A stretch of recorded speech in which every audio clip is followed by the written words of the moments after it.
Well, hello. I'm going to give a review of a podcast. It's my first time giving a review of a podcast, and it's called Reconstruction, an Unfinished Promise. It's moderated by Malcolm Gladwell. You know Malcolm Gladwell. He wrote Outliers, he wrote The Tipping Point. He also talked about 10,000 hours of practice to make you into a genius or an expert. He does it with Barack Obama, President Obama, and many other historians too. And one of my favorites is Jelani Cobb. I just love his voice, and he's very smart. He's nice to look at too. So it's 9 episodes, talks about this short period of time in American history. The Reconstruction time was about a decade or so. And it started out really, really good in terms of the mission of Reconstruction, which was to now deal with 4 million freed slaves. What were we going to do with these people? How were we going to help the South recover buildings and land and structures and government? And how were we going to go forward as a United States of America? But with the death and assassination of President Lincoln, who, by the way, was assassinated by a Confederate sympathizer, John Wilkes Booth. I learned that in another book. Came President Andrew Johnson, who was a Southern sympathizer. He was not Lincoln. And so, and President Lincoln was assassinated a few months after the Civil War ended. So it wasn't even really time for him to have laws and policies and executive orders in place to make a smooth transition after the war. And so basically the South gets what they want in a way. Now, slavery is not reinstated, it is abolished. But the mindset of the Southerners continues.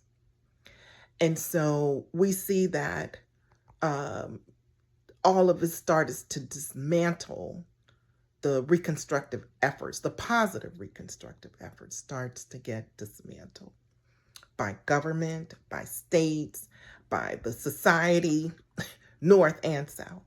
And something I learned about the North in this podcast was just a crazy town. Like, me from the South thinking that the Northerners were the ones who supported the abolishment of slavery and the integration of these Black enslaved people into society. But not so, not all of them.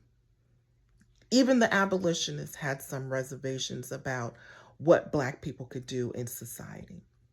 And so that became a hindrance for them. And the advances that we made through Reconstruction with Black men being able to vote and with them being able to take office was just starting to crumble. And so the podcast talks a lot about that, things that I'd never even heard of that happened, good and bad, during Reconstruction.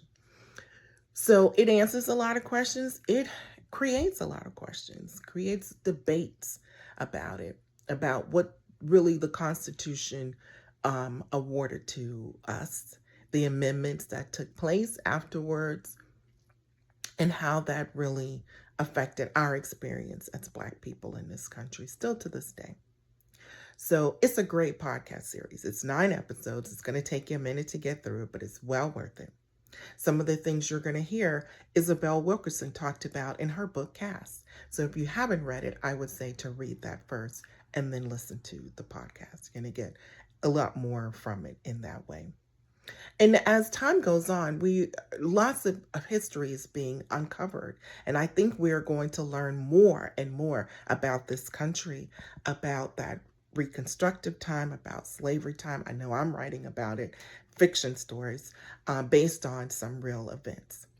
And so keep your eyes and ears open for it, to learn more, to get educated about it, learn about history. No matter who wants to take that from us, no one will take that from us. We will get the information and we will teach ourselves if we need to. And this is one way for you to do it. So I hope you listen to the podcast. I hope it answers some questions for you and get some debate going on as well. Help you to dig more into history and learn about that time period. But my hope and prayer is that we would learn from Reconstruction what we need to do to go forward in this country, because they had a lot of great ideas. All right, until next time, I'll see you.